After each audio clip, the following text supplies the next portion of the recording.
Alors, moi, j'aimerais savoir, ce question d'honneur, alors je sais que vous avez eu beaucoup de réactions de toutes sortes liées à la sortie du livre il y a quelques mois. D'où est parti ce récit? Est-ce que, comme certains, c'est lié à des personnes qui sont venues vous voir et vous confier des moments de leur vie et vous avez dit cette histoire elle est pour moi, je dois la raconter? Non, c'est pas une personne qui est venue me voir, c'est une amie qui m'a parlé de cette situation-là, et d'une personne que j'avais connue, donc décédée.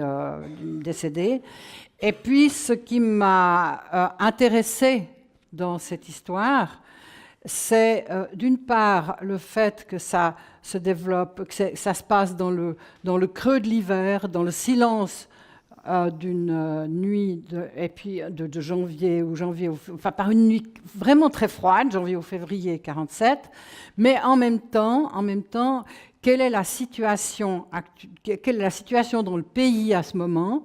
Eh bien, c'est juste après la guerre.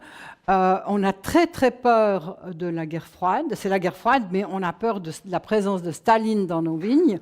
Et puis ensuite de ça, que s'est-il passé juste à la fin de la guerre, et lors des élections communales dans le canton de Vaud? C'est une sorte de raz-de-marée socialo-communiste, de sorte que même à Lausanne, il y a eu vraiment un raz-de-marée.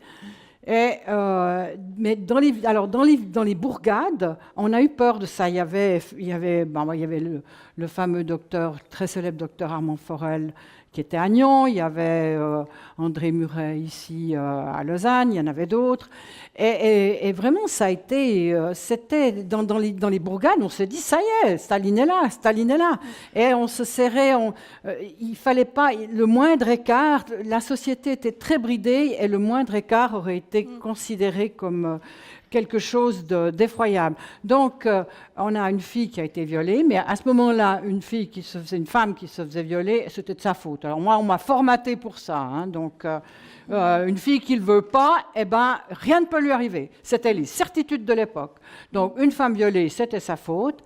Et puis, ensuite de ça, elle est à l'école normale. Et le père est instituteur, donc c'est une situation calamiteuse. L'instituteur est une figure évidemment d'autorité. Une figure d'autorité. Et ben, à propos d'instituteur, je vais vous raconter. Une personne m'a téléphoné du Jura. Elle est née en 45. Elle a fait l'école normale. Elle était à l'école normale en 63. Elle était très brillante. Elle avait de bonnes notes, mais parce qu'elle était enceinte, on lui a jamais donné son diplôme d'institutrice. 63. Elle avait réussi son examen et on ne lui a pas donné... Non, parce qu'elle était enceinte. Et elle est toujours avec le même homme en plus. Ouais. Donc, c'était vraiment... on punissait.